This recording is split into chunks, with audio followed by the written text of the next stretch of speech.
la Petacci, Pavolini e Farinacci, e tutto il suo seguito e gli altri suoi pagliacci.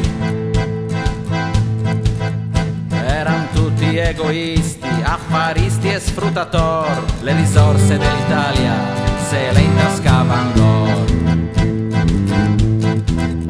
Mussolini coi suoi discorsi e tutto il suo baccano sembrava un dio in terra per il popolo italiano.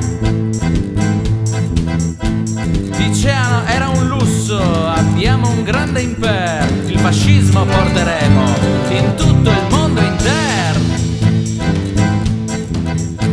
Poi vennero le sanzioni e lui ci prese l'oro, alle spose, alle novelle, gli prese il suo tesoro, l'argento e l'alluminio, il rame a noi civil, portò via le campane, lassù nei campanili.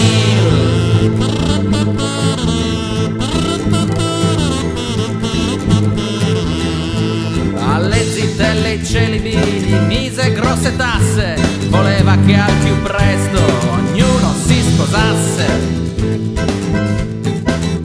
che facessero molti figli per ingrandire la nazione. Ci ha portato al disastro, alla miseria, alla distruzione. Con il razionamento e con il pane nero creava in Italia un gran mercato nero. Sparite le materie di ogni qualità e per comprare qualcosa soldi, soldi in quantità. I tedeschi con la V1, la V2, la V3 in macchina son venuti e a casa sono andati a piedi. Tra Como e Milano, Mussolini e la Petacci dai nostri partigiani sono stati catturati,